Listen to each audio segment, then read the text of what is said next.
Welcome to today's Explainer. We're about to embark on a pretty incredible journey together. But, go ahead and toss out your tourist bucket lists and selfie sticks for this one. Instead, we're going to take a deep dive into some profound, honestly kind of hidden messages that have been left for humanity in stone and earth. Based on a fascinating conceptual exploration from our source material, we're going to look at what these places actually mean for us today, and maybe more importantly, for the generations to come. So let's dive right in. Have you ever stopped to wonder, what if World Heritage Sites aren't just cool places to visit? What if they're literal messages from humanity's past and future? I mean, it completely reframes how we think about travel, history, and really our whole place on Earth. When you're standing in front of a colossal ruin or just a breathtaking natural wonder, you're stepping into a much deeper conversation. Like, what does a civilization actually leave behind? And what does nature teach us when we finally just stop speaking and listen? To really grasp this, we kind of need to redefine our terms right off the bat. A World Heritage Site is essentially a signal sent across time. It reveals our deep human longing for eternity, for beauty, order, and memory. Whether we're talking about a mountain city hidden above the clouds or a vibrant reef glomming beneath the sea, these sites are Earth's way of teaching us about ourselves. They're basically asking us to become better witnesses, not conquerors of time, but responsible caretakers of a really fragile inheritance. All right, let's jump into Section 1, The Weight of Stone, Lost Civilizations and Eternal Monuments.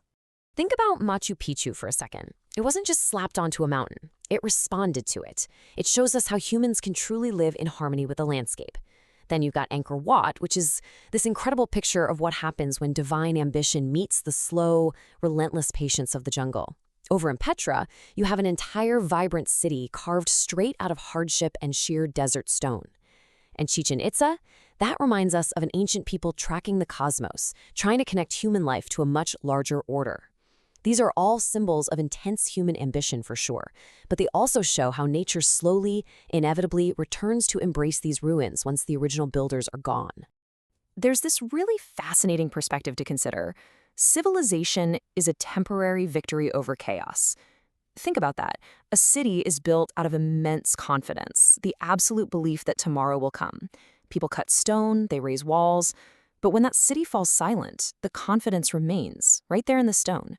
And that is exactly why these abandoned cities move us so much. They show us ambition, completely stripped of its original owners.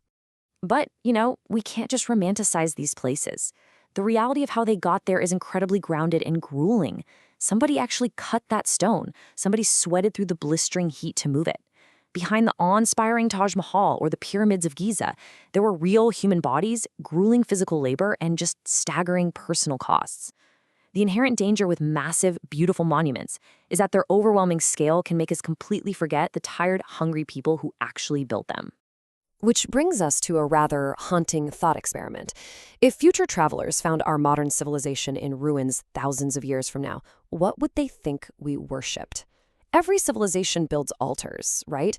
Well, ours might not be made of stone. They might be made of glowing screens, financial markets, and just endless consumption. If they look at our sprawling airports, our landfills, our massive data centers, will they find traces that we actually cared for our planet? Or just evidence of our obsession with speed and extraction? That leads us perfectly into Section 2, the human habitat, cities of dream and fear. You see, our architecture literally reveals our inner lives. Take the Great Wall of China. It's a magnificent feat of engineering, absolutely, but fundamentally, it's a confession of fear. It's a civilization desperately trying to separate the known from the unknown. Now, contrast that with cities like Venice or Kyoto. Venice adapts to the mysterious, ever-present danger of water, while Kyoto breathes with the changing seasons. These cities express a soulful, harmonious relationship with nature. We build walls because we're afraid, but we build gardens and canals because we have a deep need for peace and adaptation. Because think about it, a city without memory simply becomes a landscape of amnesia. Modern cities are incredible instruments of human cooperation, no doubt about it. But when they're measured only by speed, efficiency, and how much we consume, they start treating humans like mere units in a machine. A real, living city needs friction. It needs old, winding streets, local people, and public spaces where spontaneous wonder can actually happen. They have to be habitats for the human spirit, not just flawless, humming economic engines. Moving on to Section 3, the Earth's cathedrals, deep time and humility. Let's do a little cosmic zoom for a second. We tend to spend our lives worrying within the incredibly narrow frame of just a few decades. Our most mighty empires, like Rome, well, they last for centuries. Broaden it out, and human civilizations stretch back thousands of years. But then you look at the Grand Canyon, you're looking at millions of years of geologic memory. Standing right at the edge of the Grand Canyon forces this really healthy, profound silence upon us. It completely humbles us by proving that all of human history is just a brief, bright little moment in a story far, far older than memory itself. When we face forces of that immense scale, we have a choice in how we view ourselves. Are we the master of nature, viewing the Earth merely as a resource to be controlled, dammed, and consumed? Or are we a guest of nature? Because when you stand before the thundering roar of Iguazu Falls or feel the steaming, alive ground of Yellowstone beneath your boots, mastery is absolutely the wrong word. The right word is relationship. True maturity as a species requires us to recognize our limits and start acting as respectful guests. And nowhere is this need for a respectful relationship more urgent today than the Great Barrier Reef. The reef isn't just pretty scenery for scuba divers. It is a remarkably fragile, living city built by interdependent life forms all working together. And here's why this matters so deeply to us right now. Its survival is actively testing the moral intelligence of our modern civilization. We have the scientific knowledge to completely understand the danger it faces from our actions. Ignorance is just no longer an excuse. True protection requires actual restraint, not just taking a beautiful photo and moving on. Which brings us to Section 4, the Island Warning: Wildlife, Limits, and Survival. Let's look at 3 totally distinct landscapes. First, the Galapagos Islands. They teach us that life is this adjusting, branching web, and humans are a part of it, right in the mix, not sitting at the top of some ladder totally apart from it. Then, the Serengeti shows us life in constant, unapologetic motion, reminding us that we're really just visitors in a much larger biological reality. And then there's Rapa Nui, also known as Easter Island. That's a remote culture that hit the absolute, unforgiving boundaries of its own resources. And that brings us face to face with the hard reality of ecological limits. The giant moai statues of Rapa Nui are, without a doubt, powerful symbols of human greatness, but they are also a glaring planetary warning. Earth is exactly like that small island out in the Pacific. It's a closed system with finite resources. Here's a totally wild fact about that.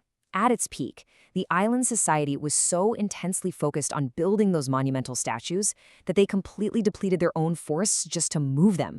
They literally triggered their own collapse. If a brilliant society overreaches and forgets its environmental boundaries, it faces catastrophic consequences. The scale changes from a single island to an entire planet, but trust me, the lesson does not. Let's bring this all together in our final section, Section 5, Preserving Our Future Humanity.